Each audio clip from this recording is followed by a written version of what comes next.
If you want to know my opinion is that if a woman says she wants to have an abortion, that should be her decision. And all this having to get two doctors to agree, what? Yeah, whose body is it? You got any thoughts on it? You can call. Oh, sorry, Mike. You can call us on 03444991000. 03444991000. Before we do anything else, let's talk to Julian Bell, who is the Labour leader of Ealing Council. Julian, good evening. Welcome to the programme. Good evening. You've heard what I think about this. What are your thoughts? Well, we've had troubling situations going on outside the Mary Stopes Clinic in Mattock Lane in Ealing for some time now, and we felt as a council we needed to do something about it. Now, what we've done at our cabinet meeting last night is to make a decision to go out to public consultation about a public spaces protection order. That will take place for 8 weeks, and then afterwards we'll decide whether we actually set up one of these PSPOs.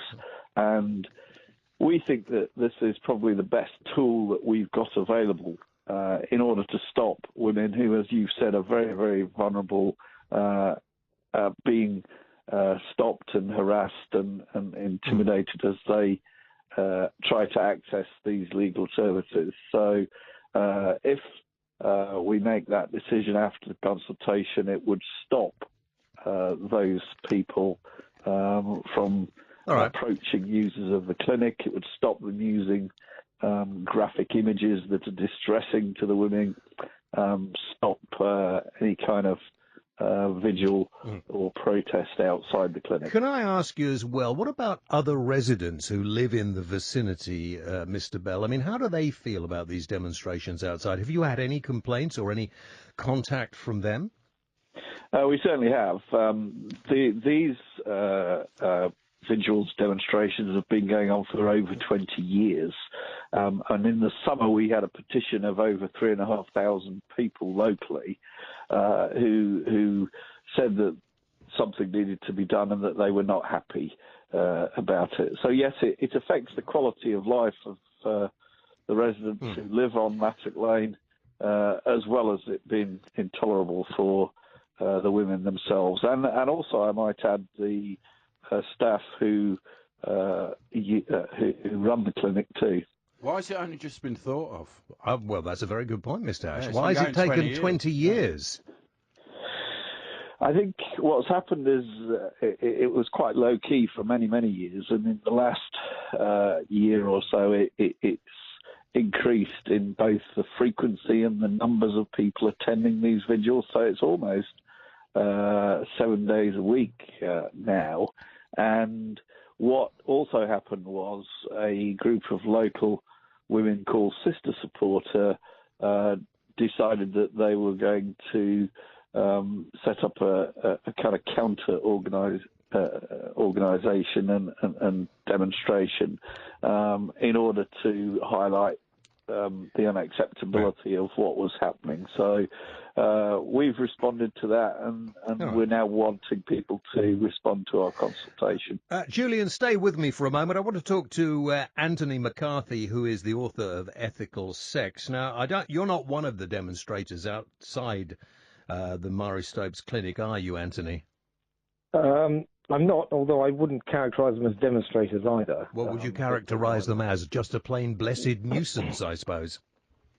Well, I think they're offering a peaceful vigil and information and help to women going in. So it's not really a demonstration or protest. Yeah. Are they all medically trained, these people outside? Not generally speaking, no. Well, why are they likely to give them more information than the doctors who have already counselled them? Well, they're giving them information that is not generally given, which is of medical kind, about the nature of the unborn. You're saying that doctors aren't doing their job properly? Is that what you're saying to me? I'm saying that abortionists, particularly at that clinic, which has been hugely condemned by the Care Quality Commission, certainly aren't doing their job. Yeah. Let's look at it this way. If a woman, wishes to have a termination of a pregnancy, whose business is it? Yours?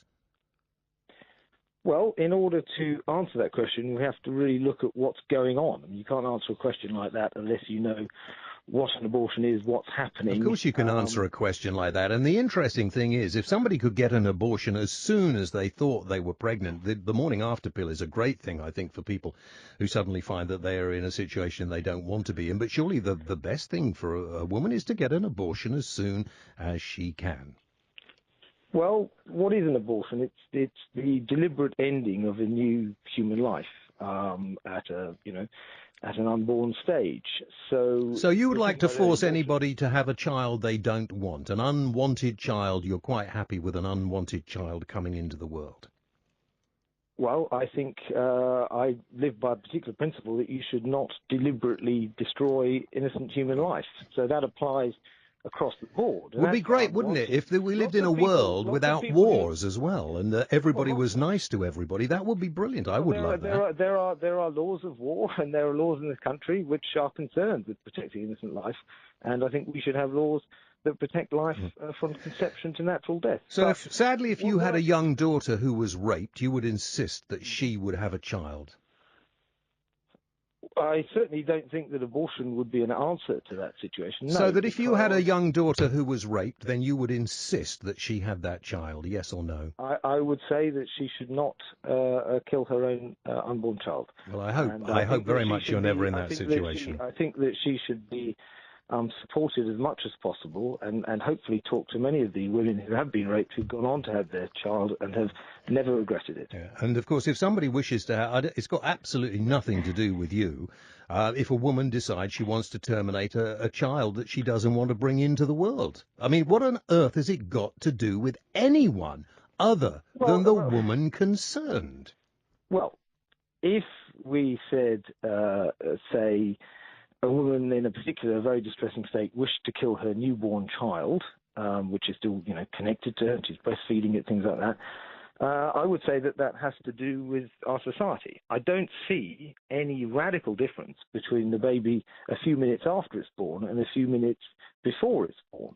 You're still dealing with the same human being that has a set of rights in virtue of it being a human being. So if you can see that there's a problem with the infanticide case, you should be able to see that a few minutes earlier, where it's in a slightly different location, that baby has rights that society... But it's legal now, so you need to go to the law and change the law rather than, demonstrate. Well, not demonstrate, whatever.